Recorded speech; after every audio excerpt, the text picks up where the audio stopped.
हम लोग पिछले लेक्चर में रस छंद अलंकार में छंद पढ़े थे, मात्रिक छंदों पर चर्चा हुई थी।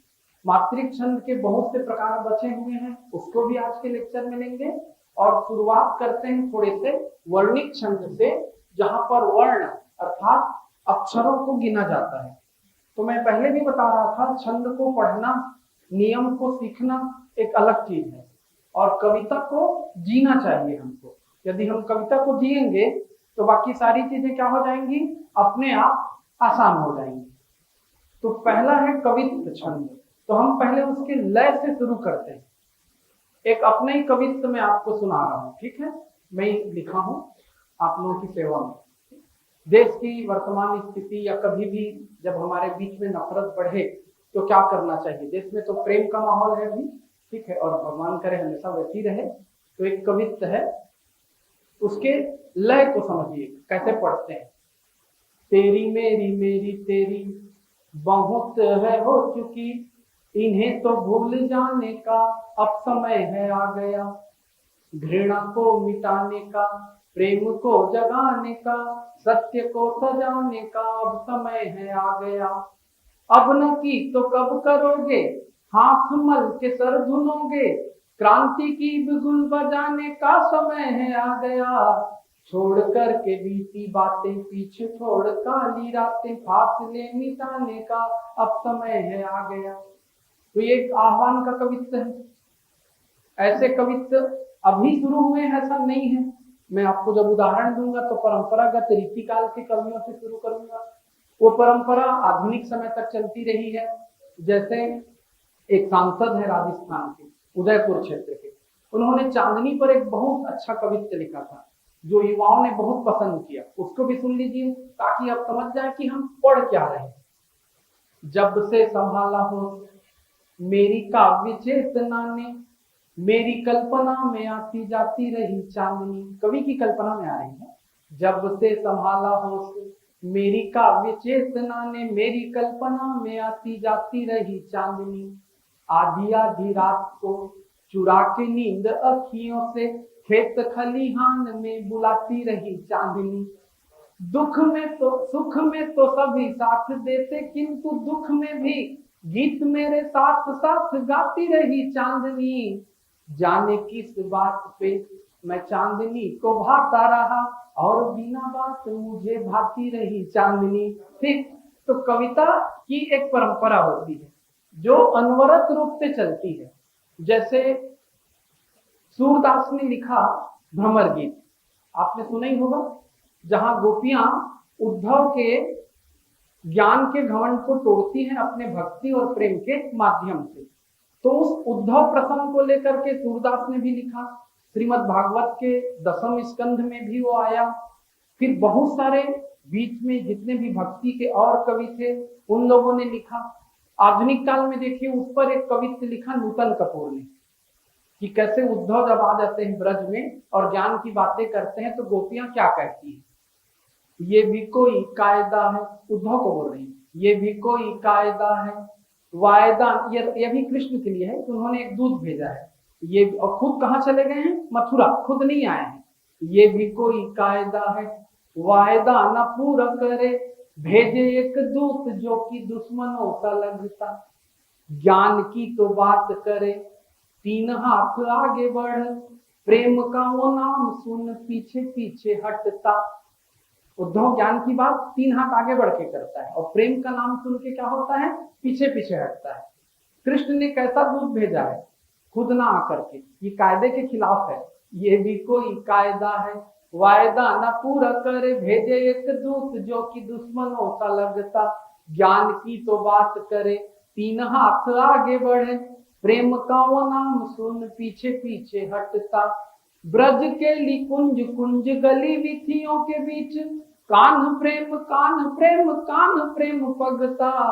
जान के अनाथ नाथ आपका परम मित्र, भोली भाली गोपियों को खुलेआम ठगता। तो गोपियों को ठगने कौन आ गए थे, उद्धव। ये जितने छंद मैंने आपको सुनाया है ये सभी कैसे छंद हैं, कवित्व है। अब आपके मन में आ रहा होगा इस छंद की विशेषताएं क्या है। तो पहला दिमाग में आएगा कवित्त किसे कहते हैं, तो कवित्त कैसा छंद है, एक वर्णिक छंद है। पहला याद रहेगा, वर्णिक छंद। मात्रिक और वर्णिक छंद में अंतर क्या होता है, मात्रिक छंद में हम मात्राओं को गिनते हैं और वर्णिक छंद में अक्षरों को गिना जाता है। और जो गण होते हैं, हमने छंद के 8 लक्षणों में से गण पढ़ा था, जिस पर आज मैं विस्तार से चर्चा करूंगा, और गणों का यहाँ पर विशेष महत्व होता है।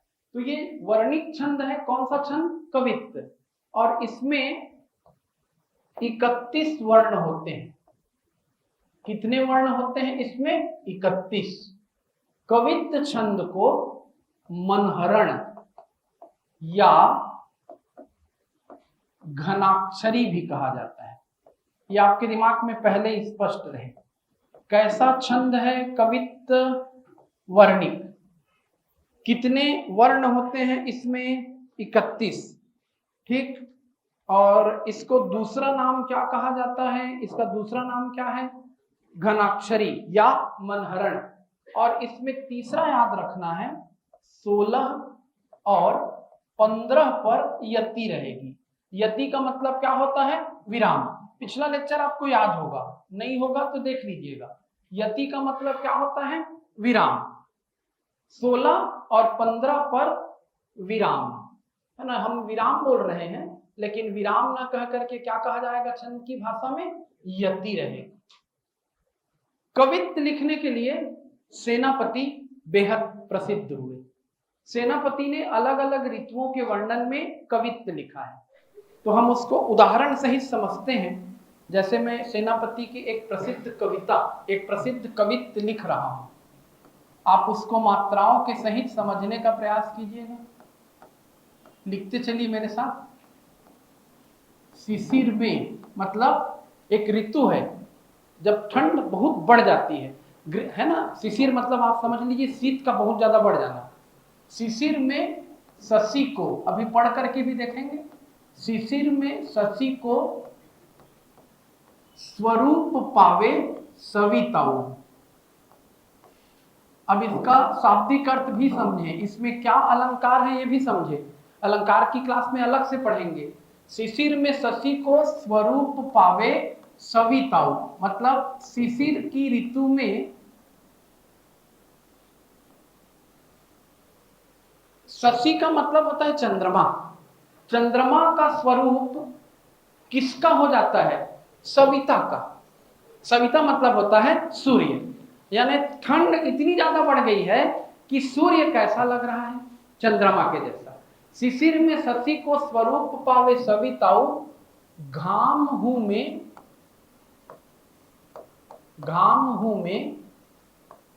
चांदनी की दुति दमकत है।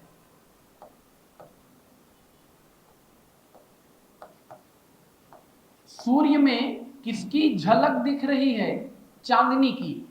मतलब चांदनी में जैसा ठंडक लगता है वैसा ठंडक हमको किसमें मिल रहा है, सूरज में मिल रहा है। यानी दिन का सूरज चांद जैसा ठंडा लग रहा है, इतनी तेज ठंडी हो गई है। अब जब ठंड हो गया है और सूरज किसके समान लगने लगा है, चंद्रमा के समान, तो क्या क्या घटना हो रही है। चाहत चकोर सूर और दृग छोर करी। चकोर नामक पक्षी होता है, वो चंद्रमा से बहुत ज्यादा प्रेम रखता है। तू चंदा मैं चांदनी, है ना, तू चांद मैं चकोर, ऐसा सुनते होगे। लेकिन सूरज, यहां पर सूर का मतलब सूर्य है। चाहत चकोर, चकोर पक्षी सूर्य की ओर, दृग मतलब होता है नेत्र।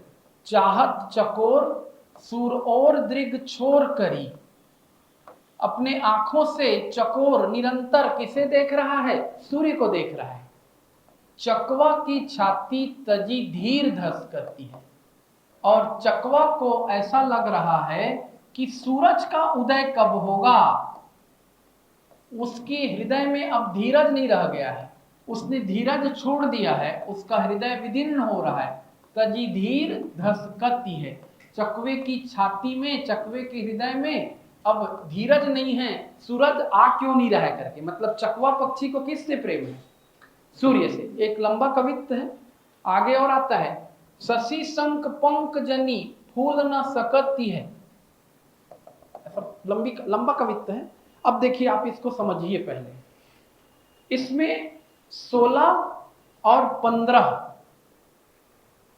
किसके यति से, 16 और 15 की यति से कितने वर्ण होंगे, 31। आपको अक्षरों को गिनना है, 1 2 3 ठीक, 4 5 6 7 8 माने 9 10 11 12 13 14 15 16।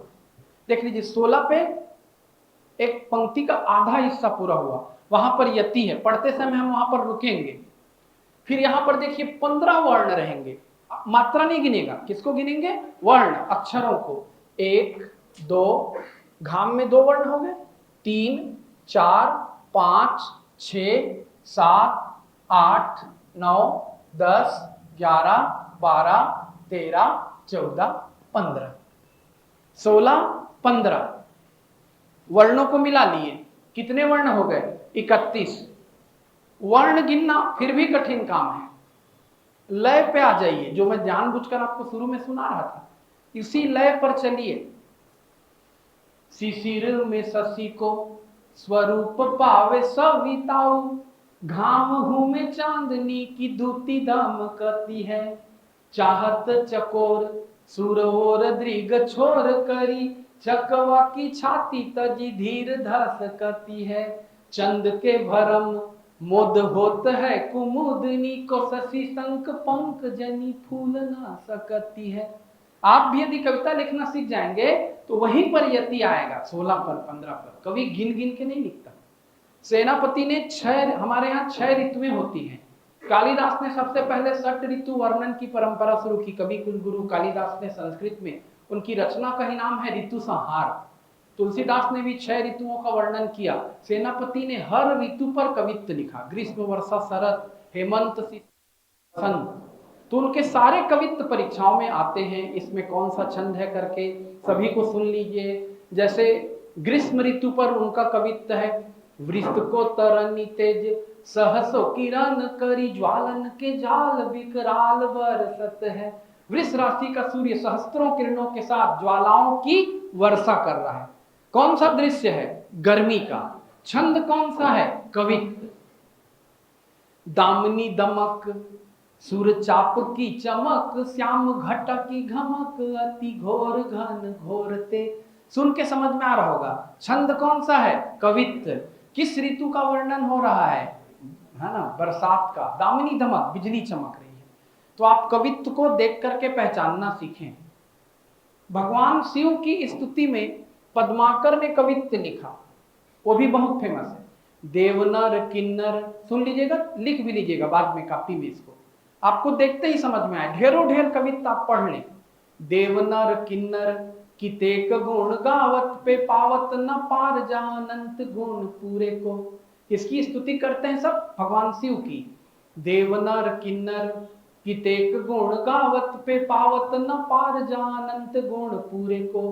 कहे पद्माकर सुगाल के बजावत, ही काज कर देत जन जाचक जजूरे को। शंख बजाओगे, भगवान शंकर खुश। चंद्र के छटान जुत, पन्नग फटान जुत, शोभा विराजे जटा जाटन के जूरे को। देखो त्रिपुरारी की उदारता पार, कहाँ पै फल 4 फूल एक दय धतूरे को। धतूरा चढ़ा दो, आपको 4 फल मिल जाएंगे। कौन कौन से 4 फल, धर्म अर्थ काम और मोक्ष, जिसके लिए लोग जीवन भर तपस्या करते हैं। भगवान शंकर ऐसी दे देते हैं। आशुतोष है, अवघड़दानी है। तो किसकी प्रशंसा में कवित्त था, भगवान शिव। अब आपके दिमाग में कौन सी बात बैठनी चाहिए, कवित्त कैसा छंद है, वर्णिक। इसका और कौन कौन सा नाम है, घनाक्षरी, मनहरण। कितने वर्ण होते हैं, 31। और 16 और 15 पर क्या होती है, यति। अब एक दूसरे छंद पर आइए, दूसरे वर्णिक छंद पर, जिसका नाम है सवैया। ठीक है, लिखिए सवैया। कैसा छंद है, कॉपी में लिखें। सवैया वर्णिक छंद है, वर्णिक समवृत्त छंद, वर्णिक छंद है। और इसमें 22 से 26 वर्ण होते हैं। मतलब इसके अलग अलग प्रकार हैं, किसी में 22 रहेगा, किसी में 23 रहेगा, किसी में 26 रहेगा। सवैया में क्या होते हैं? 22 से 26 वर्ण होते हैं। अब इसके प्रकारों पे आइए। सवैया छंद के कई प्रकार हैं, तो ये अलग से ऑब्जेक्टिव में पूछा जाता है। मत गयंद, दुर्मिल, मदिरा, चकोर आदि किस छंद के प्रकार हैं? तो किस छंद के ये प्रकार हैं? सब सवैया। इसके प्रकार देखिए कौन कौन सा प्रकार है। मत गयंद, मत मतलब मदमस्त, गयंद मतलब हाथी। जैसे हाथी झूमते हुए चलता है, वैसे आप झूमते हुए किसको गाओगे? सवैया को। मत गयंद, दुर्मिल, मदिरा, चकोर, ये सब नाम हैं इसके प्रकारों के। मदिरा, चकोर, सुंदरी, ये सब किस छंद के अलग अलग प्रकार हैं पूछा जाएगा। तो आप हमेशा याद रखें, मत्तगयंद, मदिरा, चकोर, सुंदरी, दुर्मिल, ये सब किस छंद के प्रकार हैं? किस छंद के प्रकार हैं बच्चों? सवैया। कैसा छंद है सवैया? वर्णित छंद है। कितने वर्ण होते हैं? 22 से 26। गणों की भी अलग अलग स्थिति होती है। मैं आपको अभी गणों को भी गिनना, गणों को भी पहचानना सिखाऊंगा। पहले एक सवैया ऐसी हम अपनी जानकारी के लिए पढ़ लेते हैं, सवैया कैसे पढ़ते हैं। बहुत प्रसिद्ध कवि हुए रसखान, उनका एक सवैया मैं लिख रहा हूं। धूलि भरे अति शोभित श्यामजू। भगवान कृष्ण धूल से भरे हुए हैं और बहुत सुंदर लग रहे हैं। धूल भरे अति शोभित श्यामजू, तैसी बनी सिर सुंदर चोटी। कल हम इसका छत्तीसगढ़ी रूपांतरण भी पढ़ेंगे नेक्स्ट लेक्चर में। यानी एमपीपीएससी नहीं है, ये सीजीपीएससी है। तो हम हिंदी में छंद पढ़ रहे हैं और हो सकता है छत्तीसगढ़ी में छंद दे दे।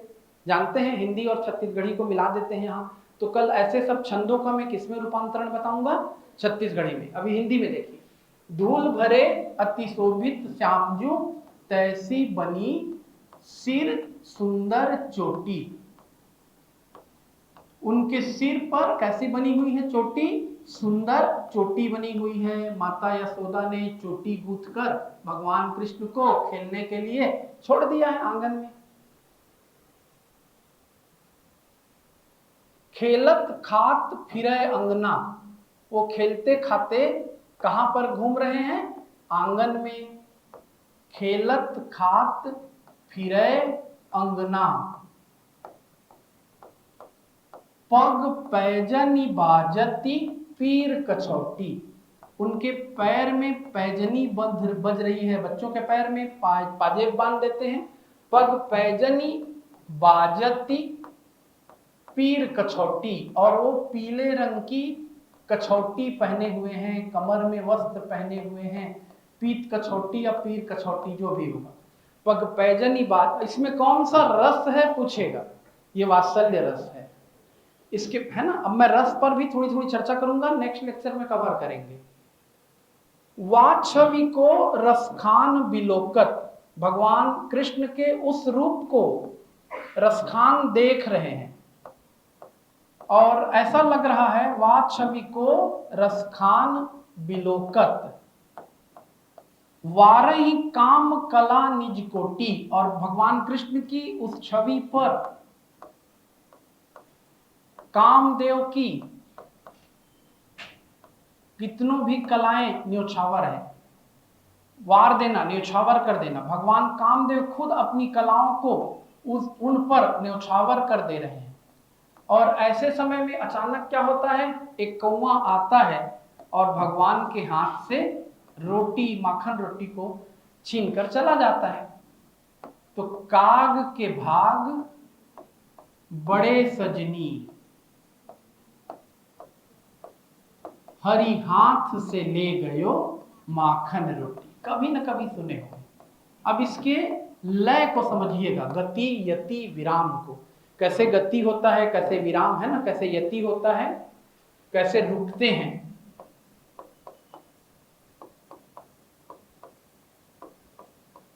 और आप लय पकड़ लिए तो वर्णों को गिनने की जरूरत नहीं पड़ेगी। अगले सवैया में मैं वर्ण भी गिन के बता दूंगा, अभी इसमें लय को समझिए।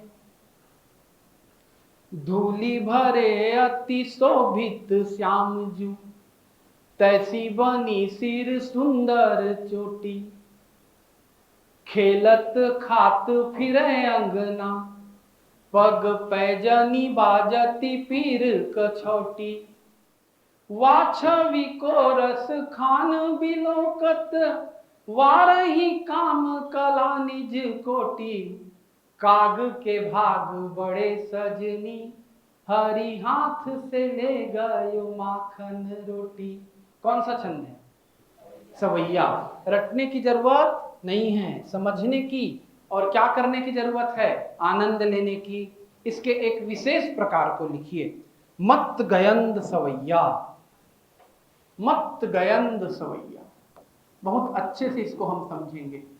मत गयंद सवैया नाम है इसका, ये सवैया छंद का विशेष प्रकार है। और डेस करके लिखिए, इसके प्रत्येक चरण में 23 वर्ण होते हैं। कितने वर्ण होते हैं? 23 वर्ण। और उसके बाद गण पर भी हम अब यहां चर्चा शुरू करेंगे। 23 वर्ण होते हैं, 7 भगण और 2 गुरु। पहले 7 भगण और फिर अंत में क्या रहेगा? 2 गुरु। अब आप गण से भी परिचित हो जाएंगे। 7 भगण और क्या रहेगा? 2 गुरु। तो पहले इसका एक उदाहरण लिख लेते हैं। तुलसीदास के द्वारा लिखा गया बेहद सुंदर कवित्त है, सॉरी बेहद सुंदर सवैया है, जिसको आप बार बार श्रृंगार रस के उदाहरण में पढ़ते होंगे, रटे भी होंगे बचपन में कभी न कभी। उसमें मात्राएं, उसमें वर्णों को कैसे गिनेंगे, गण को कैसे गिनेंगे, सब मैं आपको सिखा रहा हूं, बहुत आराम से सीखिएगा। दूल्ह श्री रघुनाथ बने,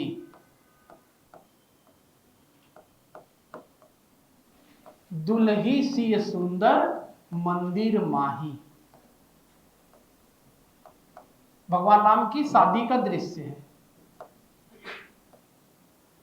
दुल्ही सिय सुंदर मंदिर माही। भगवान राम दूल्हा बने हुए हैं और सीता माता दुल्हन बनी हुई है। दुल्ही सिय सुंदर मंदिर माही। गावही गीत सबय मिली सुंदरी।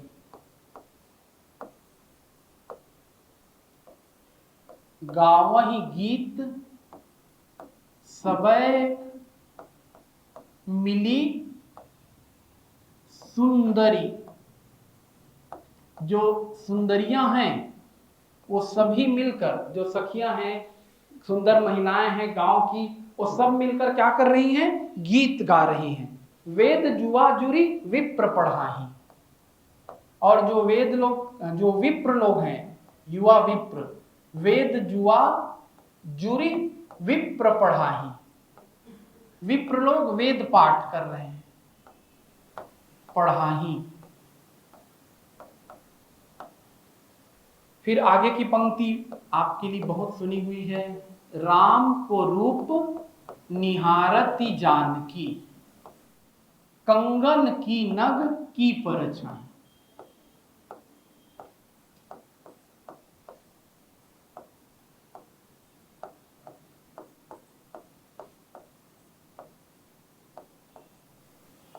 कंगन की नग, कंगन के होगा या की कर ले, कंगन के नग की परछाई।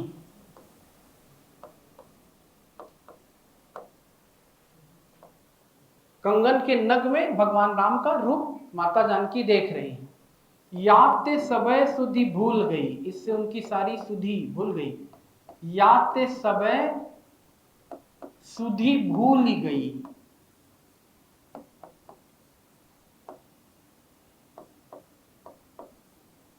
करटे की रही पल टारत नहीं। आंख टिकाकर बैठी है, दृश्य का आप कल्पना कर सकते हैं। करिटे की रही और आंखें नहीं हटा रही, पल टारत नहीं। तो पहले लय, फिर गण और गुरु, इस पर सब पर चर्चा करेंगे। गण, पहले लय सुन ले, बिल्कुल वही लय है जैसे इसके पहले के सवैया का था। दूल्हा श्री रघुनाथ बने, दुलही सिय सुंदर मंदिर माही, गावही गीत सबे मिली सुंदरी, वेद जुवा जुरी विप्र पढ़ाही, राम को रूप निहारती जानकी, कंगन की नग की परछाही, याते सबे सुधि भूल गई, करटे की रही पल टारत। ये क्लियर है? कौन सा छंद है ये? सवैया। अब देखिए गण, गण कितने होते हैं? तो देखिए, हाँ आपने पढ़ा होगा पिछले लेक्चर में, मैं हल्के से हिंट में लिया था। नहीं पढ़ा होगा तो अभी देखिए। गणों को पहचानने के लिए, उनकी मात्राओं को समझने के लिए एक वर्ड बनाया जाता है छंद शास्त्र में, यमाता, राज, भान, सलगा। इसको आज सीखते हैं और गणों से भी परिचित होते हैं। अब इसके शुरू के शब्दों के आधार पर गण बनेंगे। य से क्या, यमाता में पहला शब्द क्या है? य से क्या, कौन सा गण कहलाएगा? यगण। म से मगण, त से तगण, र से रगण, ज से जगण, भ से भगण और स से सगण। 7 गण है, बुक में देखिएगा। बिल्कुल जरूरी नहीं है कि आपका कमांड हो, पर आपके मन में हमेशा रहेगा कि कोई चीज छूट जा रही है, तो आपको मैं सिस्टम से बता दूं। अब किस वर्ण में, किस गण में कितनी मात्राएं हैं, देखिएगा इसको।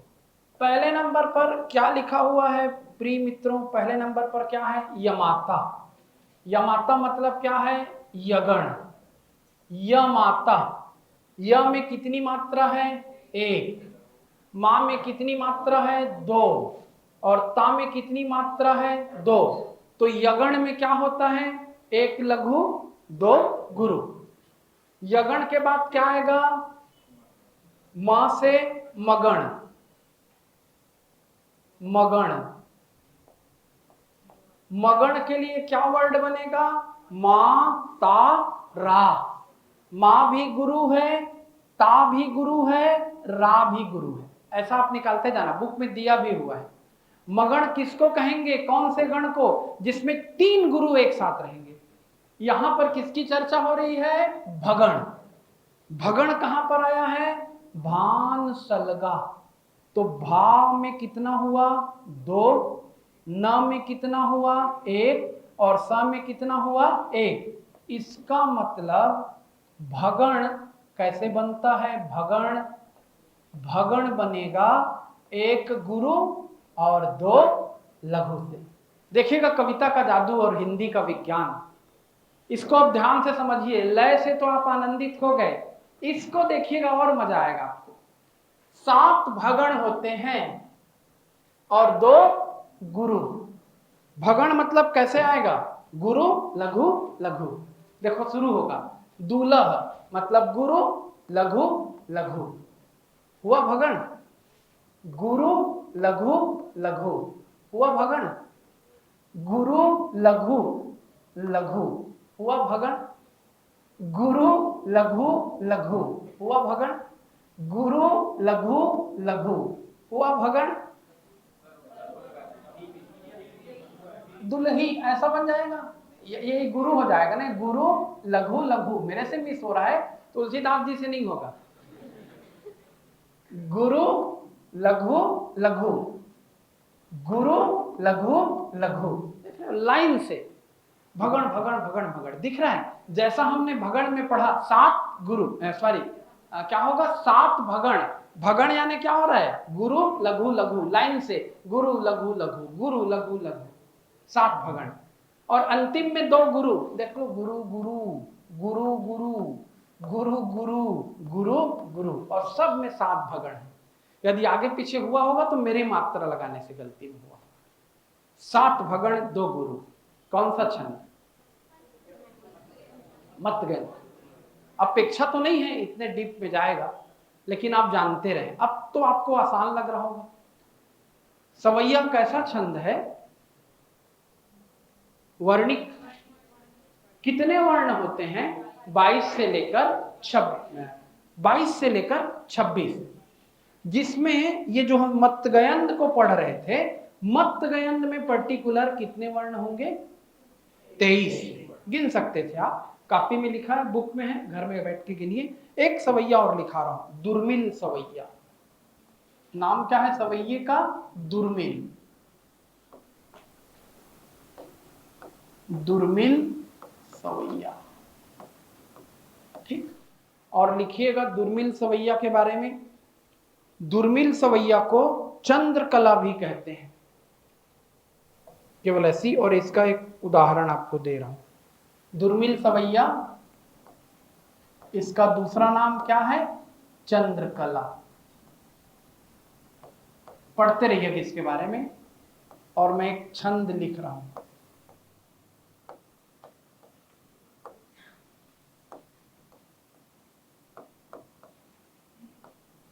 तड़पे तड़िता चहु ओरन ते,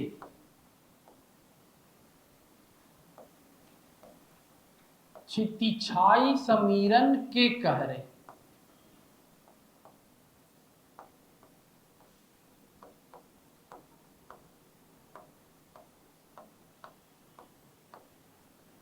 ये पहली पंक्ति है।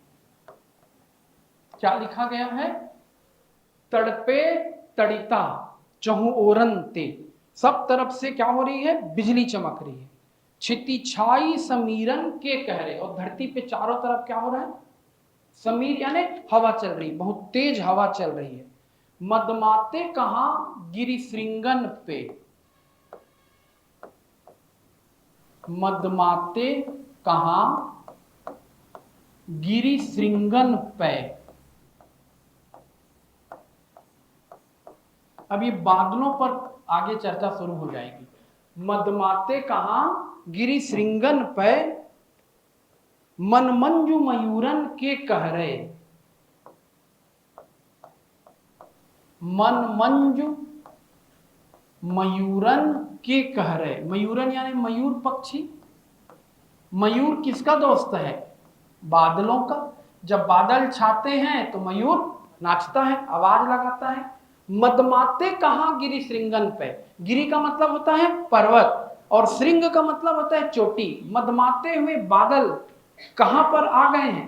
पर्वतों की चोटी पर। और बादलों को पर्वतों की चोटी पर देखकर मयूर क्या हो रहा है? हर्षित हो रहा है। इनकी करनी बरनी न पड़े। किनकी करनी? बादलों की। इनकी करनी बरनी न पड़े। हम बादलों की करनी का क्या वर्णन करें? क्यों? बहुत खतरनाक है बादल। इनकी करनी बरनी न पड़े, मगरूर गुमानन सो गहरे। ये घमंड में भरे हुए हैं। मगरूर मतलब घमंड से भरा हुआ, गुमान का मतलब भी घमंड है। मगरूर गुमानन सो गहरे। तो बादल किसमें घूम रहे हैं? बड़े घमंड में, है ना। घन घमंड नभ गर्जत घोरा, ऐसा भी आप सुनते होंगे, है ना। प्रियाहीन डरपत मन मोरा। तो बादल को घमंड का पर्याय माना गया है। मगरूर गुमानन सो गहरे, घन ये नभ मंडल में छहरें। ये बादल, घन मतलब बादल, घन ये नभ मंडल में छहरें। ये बादल कहां बिखर गए हैं? कहां छहराए हुए हैं? नभ मंडल में। घन ये नभ मंडल में छहरें, घहरे कहूं जाए कहूं ठहरे। घहरे कहीं पर घिरते हैं, घहरे कहूं जाए कहूं ठहरे। कहीं पर ये घिर जाते हैं और फिर वहां से हट जाते हैं, फिर किसी दूसरी जगह पर जाकर ठहर जाते हैं, फिर वहां पानी गिराएंगे। अब इसको सवैया के लय से पढ़ेंगे तो आपको और बहुत अच्छा लगेगा। सुनिए ध्यान से। तड़पे तड़ी ताचहूं और ते, चिति छाई समीरन के कहरे, मधमाते कहाँ गिरी श्रृंगन पे, मन मंजू मयूरन के कहरे, इनकी करनी बरनी न परे, मगरूर गुमानन सो गहरे, घन ये नभ मंडल में छहरे, घहरे कहूँ जाए कहूँ ठहरे। कौन सा छंद है? सवैया। तो पढ़ने में क्या लग रहा है? आनंद। ठीक है, तो हमने दो वर्णिक छंदों से परिचय प्राप्त किया। कौन? ये दो प्रसिद्ध वर्णिक छंद हैं, 90% की स्थिति में, है ना, ये छंद ही पूछे जाते हैं। अब पिछले लेक्चर में कुछ मात्रिक छंदों पर चर्चा हुई थी और कुछ मात्रिक छंद छूट गए थे। तो अब आप अलग से अपनी कॉपी का एक पेज खोलिए और वहां लिखिएगा मात्रिक छंद। क्या लिखेंगे? मात्रिक छंद।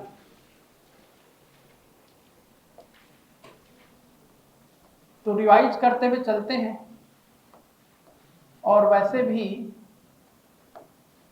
अब भी मिक्सिंग का काम होगा, छंद आपस में मिलेंगे अभी, क्योंकि मात्रिक छंद के प्रकार यदि आपको याद आ रहा होगा तो पहला प्रकार क्या था भाई? सममात्रिक छंद। सममात्रिक छंद,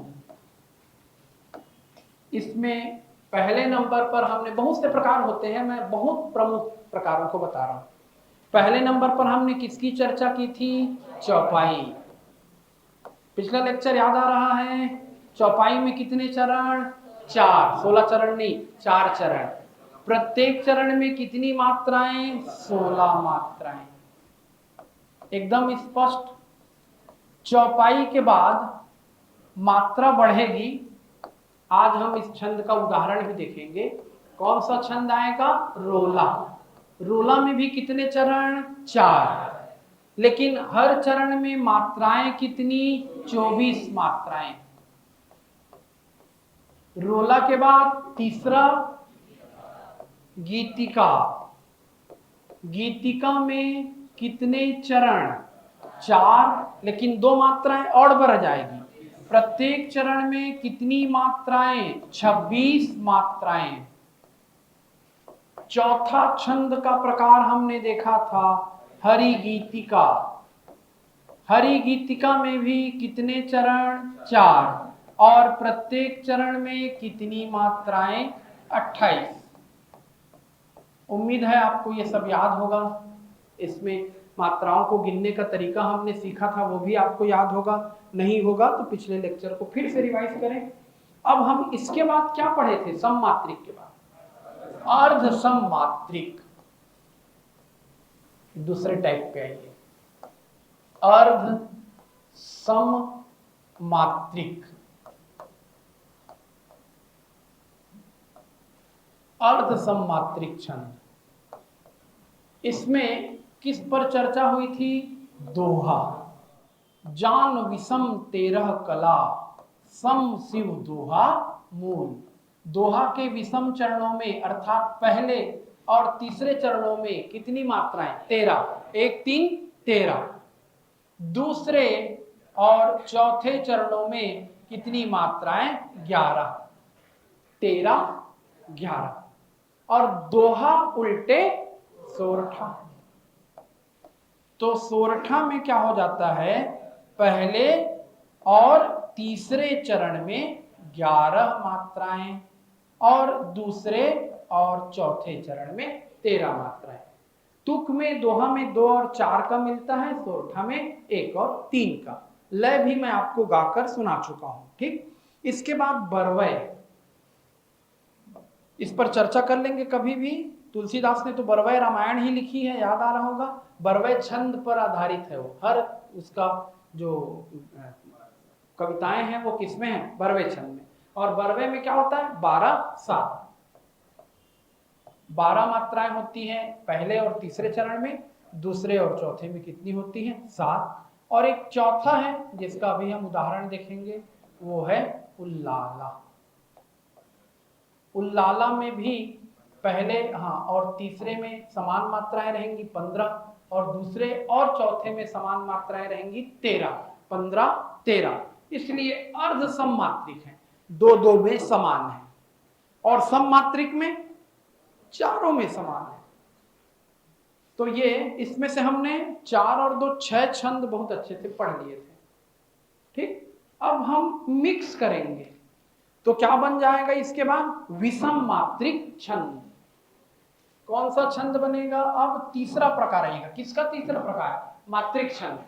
मात्रिक छंद के तीसरे प्रकार का नाम है विषम मात्रिक छंद। अपना होमवर्क लिखिए आज का, बरवय छंद, ये सबका होमवर्क है। इसके 2-3 उदाहरण लिख के लाइएगा, कल मैं चेक करूंगा। विषम मात्रिक छंद, इसमें आ जाइए छप्पय। हम इनको मिश्रित छंद भी कह सकते हैं, छप्पय। ये किसके किसके, देखो 6 चरण रहेंगे और किसके किसके मिलने से बनेगा? हाँ, ये 4 धन 2 बराबर 6 होगा। देखिए छप्पय में भी 6 आएगा। कैसे आएगा? 4 धन 2 बराबर 6। 4 चरण किसके माने जाएंगे? रोला। 2 चरण किसके माने जाएंगे? उल्लाला। रोला प्लस उल्लाला तुम्हारी भाषा में इज इक्वल टू छप्पय। रोला और उल्लाला 2 छंद को मिलाने से कौन सा छंद बनता है? छप्पय। यह भी एक प्रश्न है। छप्पय किन 2 छंदों का मेल है? रोला और उल्लाला। छप्पय कैसा छंद है? विषम मात्रिक छंद। छप्पय के प्रथम 4 चरण किस छंद के होते हैं? रोला छंद के। छप्पय के आखिरी चरण किस छंद के होते हैं? उल्लाला। और छप्पय के बाद अगला छंद है जिसको हम सबसे लास्ट में देखेंगे, उस छंद का नाम है कुंडली। गिरधर कविराय, काका हाथ रसी, बहुत प्रसिद्ध कवि है जिन्होंने कुंडलियां छंद लिखी है, ढेरों ढेर। कुंडली में ये गणित 4 धन 2 के बदले क्या हो जाएगा? 2 धन 4 बराबर 6। और इसमें क्या हो जाएगा? दो, आप एक कोड याद रख लेना, अभी तो डिटेल बताऊंगा ही। दोहा रोल होकर, दोहा रोल होकर कुंडली बनाता है। दोहा प्लस रोला इज इक्वल टू कुंडलियां या कुंडली। इसका सांप की कुंडली से भी क्या संबंध है पढ़ते समय देखेंगे। दोहा प्लस रोला इज इक्वल टू कुंडली। तो कुंडली कैसा छंद है? विषम मात्रिक छंद। कुंडली कैसा छंद है? 2 छंदों के मेल से बना हुआ। कौन कौन से 2 छंदों के मेल से बना हुआ? दोहा और रोला। अब इसको देखते हैं, पढ़ करके देखते हैं। आपको मैं रोला अलग से नहीं पढ़ा रहा हूं, उल्लाला भी नहीं पढ़ा रहा हूं। क्यों? दोनों को मिला दे रहा हूं, और मिलाते ही क्या बन जाएगा? छप्पय। तो एक उदाहरण में 3 छंद आएंगे, मेरे साथ साथ लिखते चलिए। बहुत प्रसिद्ध कविता है मातृभूमि के लिए। जैसे हम अर्पा पैरी के धार पढ़ते हैं, वैसे ये भारत माता के लिए है। नीलांबर परिधान हरित पट पर सुंदर है।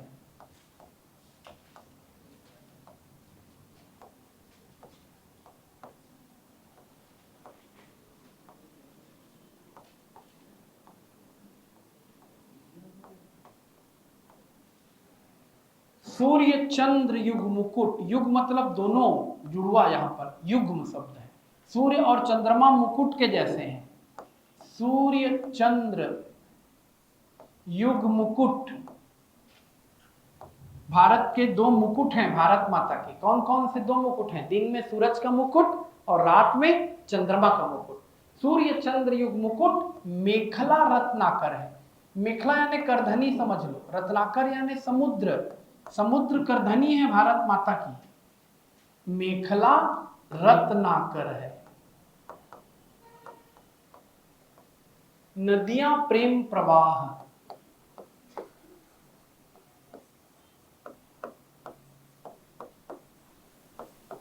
नदियों का प्रेम रूपी प्रवाह है ना, रूपक अलंकार हो जाएगा। लेकिन अभी तो अलंकार नहीं पढ़ रहे हैं। नदियां प्रेम प्रवाह, फूल तारे मंडन है, शोभा बढ़ा रहे हैं, फूल तारे मंडन है। बंदी खग जन वृंद, वंदी होना चाहिए, वंदी खग जन वृंद। जो चारण और भाट कवि होते हैं वो राज दरबार में राजा की तारीफ में कुछ बोलते हैं, गाते हैं। तो भारत माता की तारीफ में पक्षियों का चहचहाना है। बंदी खग जन वृंद, खग लोगों का समूह, और शेष फन सिंहासन है, शेषनाग पर हमारी धरती टिकी हुई है।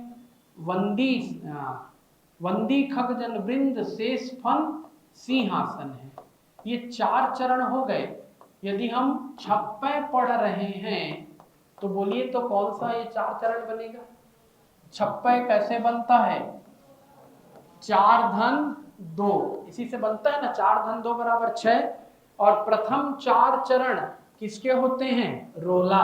प्रत्येक चरण में कितनी मात्राएं होती हैं रोला के? प्रत्येक चरण में, चौपाई के बाद रोला, प्रत्येक चरण में कितनी मात्राएं? 24। गिन सकते हैं आप, 2 2 4, 1 5, 1 6, 7 8, 2 10, 11 12 13 14 15 16 17 18, 2 20, 21 22 22 2 24। ठीक, प्रत्येक चरण में कितनी मात्राएं निकलेंगी? 24। 4 चरण किसके हो गए? रोला के। और 2 चरण किसके आएंगे? उल्लाला के। करते अभिषेक पयोध हैं, बादल अभिषेक कर रहे हैं। किसी का अभिषेक करने के लिए उसके ऊपर पानी डाला जाता है। महादेव का, शंकर भगवान का जलाभिषेक करते हैं, रुद्राभिषेक। तो हमारी धरती माता का या हमारी मातृभूमि का अभिषेक कौन कर रहे हैं? बादल। करते अभिषेक पयोध हैं, बलिहारी इस वेश की।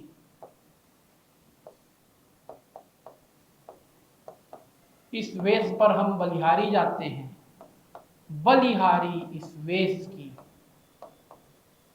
ये अब उल्लाला है। हे मातृभूमि तू सत्य ही सगुण मूर्ति सर्वेश की। हे मातृभूमि तू सर्वेश की, ईश्वर की सगुण मूर्ति है। हे मातृभूमि तू सत्य ही सगुण मूर्ति सर्वेश की।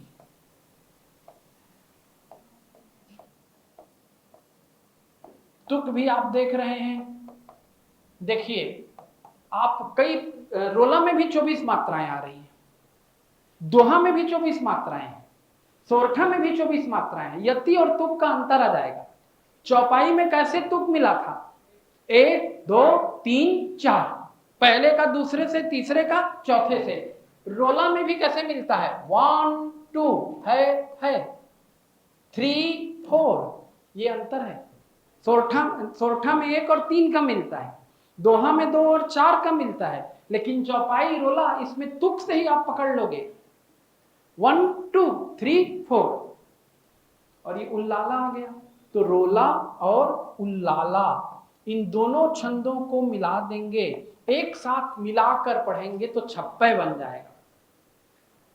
पढ़ते समय थोड़ा सा लय चेंज होगा। 4 पंक्तियां एक लय से पढ़ी जाएंगी, 2 पंक्तियां एक लय से। नीलांबर परिधान हरित पट पर सुंदर है, सूर्य चंद्र युग मुकुट मेखला रत्नाकर है। नदियां प्रेम प्रवाह फूल तारे मंडन है, बंदी खग जन वृंद शेष फन सिंहासन है। अब लय बदलेगा। करते अभिषेक पयोध हैं, कहां पर यति आ रहा है? बलिहारी इस वेश की। हे मातृभूमि तू सत्य ही सगुण मूर्ति सर्वेश की। जहां पर मैं रुक रहा हूं, हे मातृभूमि तू सत्य ही, गिनिएगा वहां तक की मात्राएं 15, और फिर आगे कितनी निकलेंगी? 13। क्योंकि उल्लाला में कितनी मात्राएं होती हैं? 28। और यति कैसे होती है? 15 और 13। क्लियर है कि नहीं? तो ये 6 चरण वाला कौन सा छंद बन गया? छप्पे। देखिए अब एक और छंद, कुंडली। तो ध्यान से समझिए, कुंडली को पहचानना बहुत ही आसान है। और ये किसके मिलने से बनता है? अभी हमने सीखा, दोहा और रोला। और दूसरी बड़ी अच्छी बात है, देखो इसको पहचानने के लिए आप एक अंतिम बात जानते रहे, सांप कुंडली बनाता है, सभी जानते होंगे कैसे करता है। सांप कुंडली बनाता है जब परफेक्ट कुंडली बनाएगा, सांप जब पूरी तरह से गोल गोल घूमेगा तो इतना सिस्टम से घूमेगा कि अपनी पूंछ को अपने मुंह से पकड़ लेगा, एकदम सर्पिल हो जाएगा।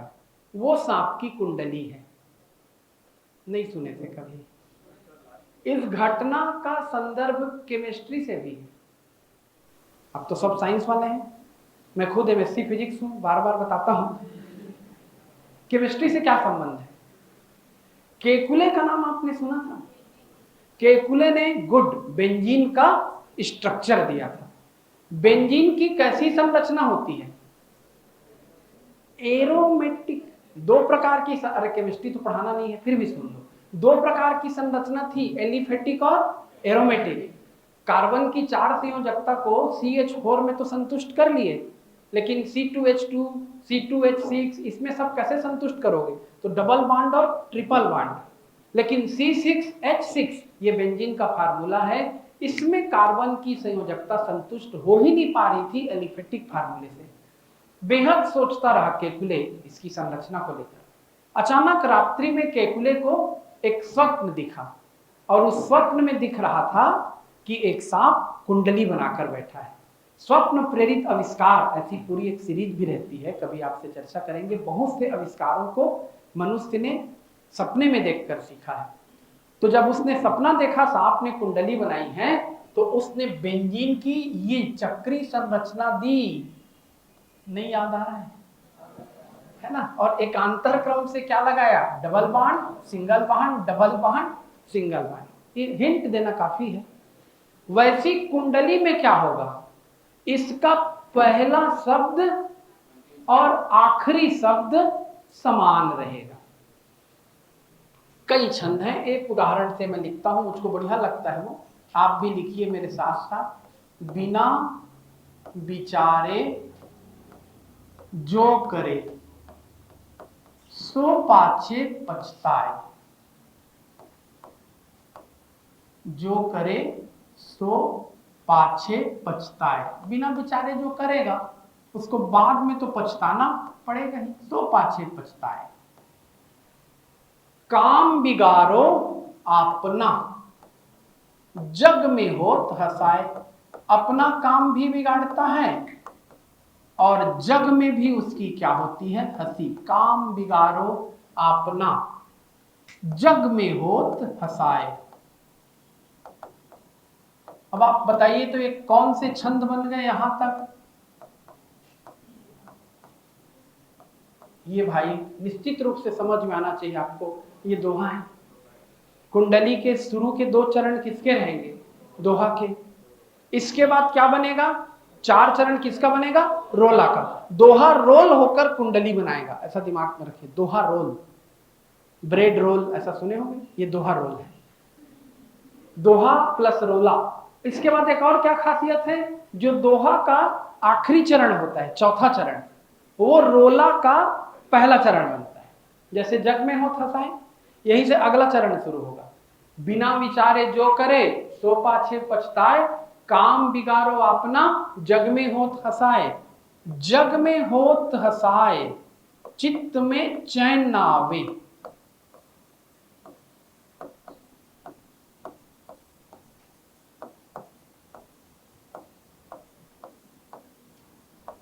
मन में भी चैन नहीं पड़ता, चित्त में चैन ना आवे। खान पान सम्मान, राग रंग कछहु न भावे।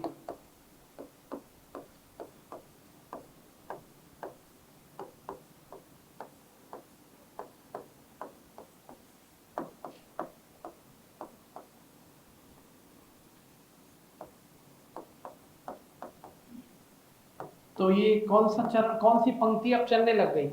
अब किसकी पंक्तियां चलने लगी? रोला की। कह गिरधर कविराय, दुख कछु टरत न टारे। ये गिरधर की पंक्तियां हैं, इसलिए कवि ने अपना नाम लिया, सामने में प्रयोग कर लिया यहाँ पर। कह गिरधर कविराय दुख कुछ कछु, कछु बोलेंगे अपनी भाषा में, दुख कछु टरत न टारे, खटकत है जिय माही, हमेशा हृदय में खटकते रहेगा, खटकत है जिय माही, किया जो बिना विचारे, जो बिना विचारे करोगे आपके हृदय में हमेशा खटकते रहेगा। देखो सांप की कुंडली जहां से शुरू हुई वहीं खत्म, और जहां से खत्म वहीं से शुरू, बिना विचारे बिना विचारे। इसमें तो दो शब्द रिपीट हो गए हैं, जनरली पहला शब्द ही आखिरी शब्द बनता है, इसमें बिना विचारे को एक साथ लेकर के फिर आखिरी में रिपीट किया। तो यदि 6 पंक्तियां दिखते रहेंगी, पहला और आखिरी शब्द समान रहेगा, बाकी चीजें आप अपने कॉमन सेंस से समझ सकते हैं, तो कौन सा छंद बनेगा? कुंडली छंद बनेगा, है ना। बिना विचारे जो करे सो पाछे पछताए, काम बिगाड़ो अपना जग में होत हसाए, जग में होत हसाए चित्त में चैन न आवे, खान पान सम्मान राग रंग कछु ही न भावे, कह गिरधर कविराय दुख कुछ टरत न टारे, खटकत है जिय माही किया जो बिना विचारे। तो ये किसका उदाहरण हुआ? कुंडली। तो ये छंदों का एक सामान्य परिचय ही कहलाएगा मेरे अनुसार। आप लोगों को भले ज्यादा लग रहा होगा, लेकिन इतना जानना जरूरी है। इसके बाद यदि आप ऑब्जेक्टिव बनाएंगे, हमेशा की तरह जैसे आप क्लास में करते हैं, 1 दिन 2 दिन तक तो मुझको फिर आप पढ़ाने नहीं देते, डाउट पूछते हैं, अच्छा बैच है ये। तो यदि आप ऑब्जेक्टिव बनाएंगे और आप प्रश्न लाएंगे, तो कहीं से भी किसी भी बुक से, यदि किसी भी परीक्षा का, छत्तीसगढ़ स्तरीय, प्रदेश स्तरीय, कोई भी परीक्षा का आप ऑब्जेक्टिव लाइए, मैं आपकी मदद करूंगा। यदि आप नहीं समझ पाएंगे, थोड़ी सी प्रैक्टिस करें। चलिए कुछ प्रैक्टिस कर लेते हैं। 1-2 मैं छंद दूं, पहचानेंगे आप। चलिए लिखते चलिए, पहचानिए निम्नलिखित पंक्तियों में कौन सा छंद है।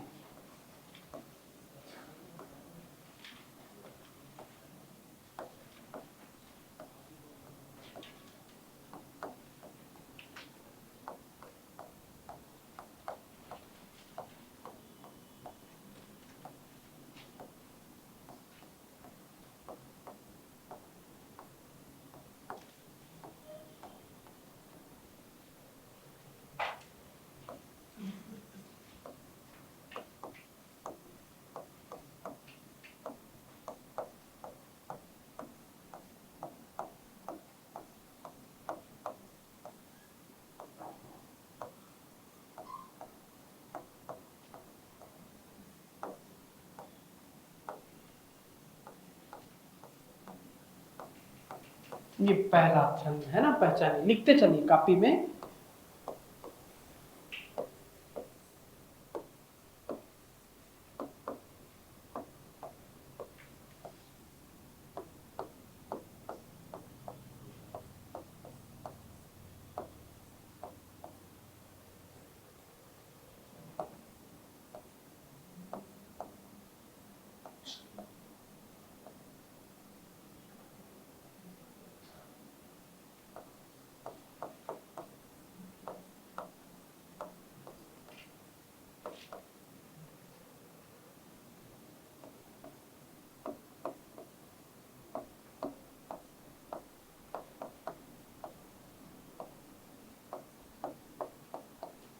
प्रेम के धागे को कभी नहीं तोड़ना चाहिए, यानी 2 लोगों के बीच संबंध है, बना रहे, तोड़े से फिर ना जुड़े।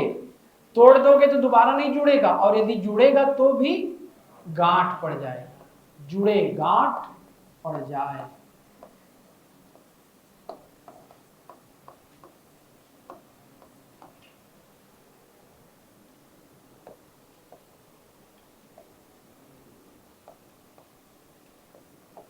बिनु पग चलहि सुनहि बिनु काना,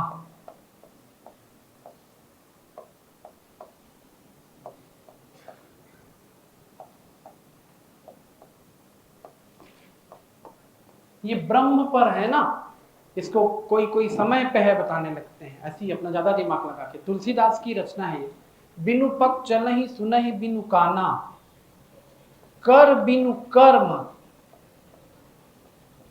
करहि विधि नाना।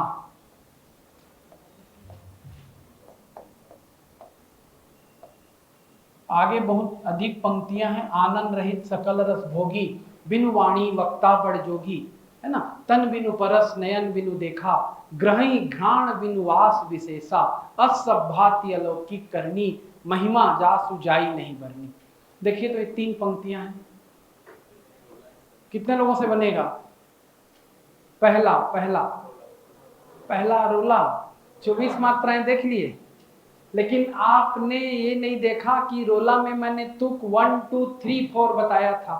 यहाँ पर यति मैंने लिया है पहला चरण, यहाँ पे एक यति है, ये चरण नंबर 2 है ना, ये इसको 1 मानेंगे 1, ये हो गया 2, बिहसे करुणा ऐन ये हो गया 3, और चितई जानकी लखन तन ये हो गया 4। मैं बोला हूं जैसे एक डॉक्टर किसी को बुखार आ गया तो ये नहीं मान लेगा कि मलेरिया हो गया है कि टाइफाइड, बुखार देख करके ये भी चेक करेगा, ब्लड चेक कराएगा वायरल है कि मलेरिया है कि टाइफाइड है। वैसे ही छंद में मैंने बताया था केवल मात्रा गिन के केवल एक ही प्रकार से निष्कर्ष पे मत पहुंचिएगा, मात्रा भी देखिए, तुक भी देखिए, लय भी देखिए।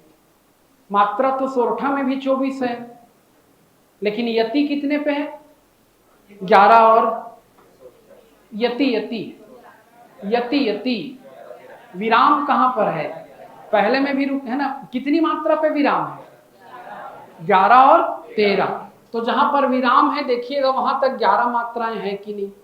हो सकता है ज्यादा हो जाए, लिखने में आगे पीछे हो गया हो, कभी मात्राओं को आगे पीछे करने का अधिकार भी रखता है। फिर देखो तुक, क्या 2 और 4 का मिल रहा है? नहीं मिल रहा है, अटपटे के साथ चटपटे होना था, लेकिन उधर अटपटे है इधर तन है। क्या 1 का 2 से मिल रहा है? ये 1 है ये 2 है। चौपाई में, रोला में, गीतिका में, हरिगीतिका में 1 का 2 से, 3 का 4 से, सोरठा में 1 का 3 से। क्या तुक मिल रहा है 1 का 3 से? बैन ऐन तुक तो मिल रहा है, मात्रा भी गिन लो। और मैं गाना भी सिखाया था, जेहि सुमिरत सिद्धि होई, गणनायक करिवर वदना, सुनी के, वैसी उसी लय को याद दिला रहा हूं। सुनी के वट के बैन, प्रेम लपेटे अटपटे, बिहसे करुणाएन, चितई जान की लखन तना। केवट ने कहा था ना कि जब तक मैं आपके पैर नहीं धो लूंगा तब तक आपको नाव पर नहीं बैठने दूंगा। तो केवट के बैन क्या थे? बड़े अटपटे थे, लेकिन प्रेम से सने हुए थे। प्रेम से बोल रहा था केवट, भगवान का वो पैर धोना चाहता था। तो भगवान राम लखन और जानकी की तरफ देखकर मुस्कुराए। आगे केवट प्रसंग में देखिएगा, रामचरितमानस में है 100% सोरठा है। कितने लोग सोरठा लगा पाए? गुड। जो नहीं लगा पाए वो अभ्यास की कमी कर रहे हैं। ऑब्जेक्टिव बनाइए। बार बार मेरा आपसे निवेदन है, आपके हिस्से का काम बाकी है इसमें। इसको देखो, रहीमन धागा प्रेम का मत तोड़ो चटकाए, टोरो हो गया है, मत तोड़ो कर लो, मत तोड़ो चटकाए, तोड़े से फिर ना जुड़े, जुड़े गांठ पड़ जाए। कैसे रोला हो गया बेटा? 24 मात्राएं करके मैंने, हाँ यहां पर यति नहीं लगाया है, रहीमन धागा प्रेम का, यहां पे यति है। मत तोड़ो चटकाए, तोड़े से फिर ना जुड़े, जुड़े गांठ पड़ जाए। अब देखो तो सोरठा नहीं है दुष्टों। अरे भाई ये चरण नंबर 1 हुआ। देखो प्रैक्टिस की जरूरत है। अब समझ में आया? अभी तक मैं समझाया हूं 2 लेक्चर में, अब गेंद तुम्हारे पाले में है। ठीक से बैटिंग बॉलिंग सीख लेना। यदि सरल रहा पैटर्न तो दोहा किसे कहते हैं उदाहरण सहित समझाइए। छप्पे छंद को उदाहरण सहित समझाइए। जैसा पढ़ाया हूं वैसा याद करके लिख देना, सब लिख लेंगे लगभग। और यदि ऑब्जेक्टिव जैसा पूछा या इसमें कौन सा छंद है पूछा, प्रश्न किया, तो आपको मेहनत लगेगी। रहीमन धागा प्रेम का, ये चरण नंबर क्या हुआ? 1। मत तोड़ो चटकाए, चरण नंबर 2। तोड़े से फिर ना जुड़े, चरण नंबर 3। जुड़े गांठ पड़ जाए, चरण नंबर 4। चटकाए पड़ जाए, दोहा हो रहा है ना। 2 और 4 का क्या मिल रहा है? तुक। मात्रा गिन लेना। जान विषम 13 कला, विषम मतलब 1 और 3। जान विषम 13 कला, पहले और तीसरे में 13 मात्राएं दोहा में। सम शिव दोहा में, और सम अर्थात दूसरे और चौथे चरण में 11 मात्राएं।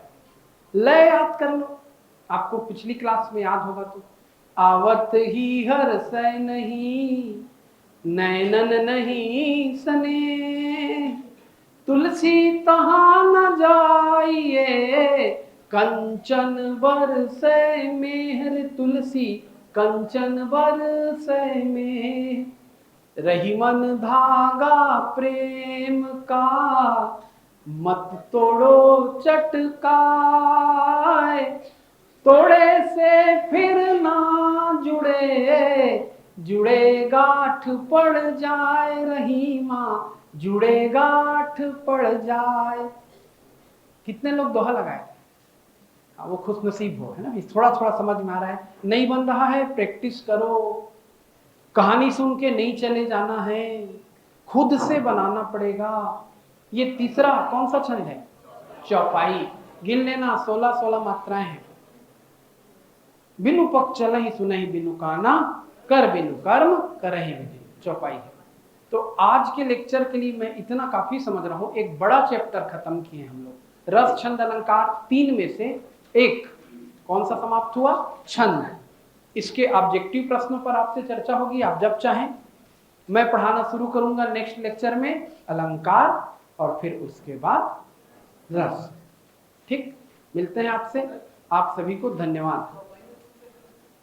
चौपाई में पहले का दूसरे से, तीसरे का चौथे से, जैसे रोला में होता है, लेकिन मात्रा का अंतर आ जाता है। रोला में 24-24 चलता है, चौपाई में 16-16, गीतिका में 26-26, हरिगीतिका में 28-28। आप सभी को बहुत बहुत धन्यवाद।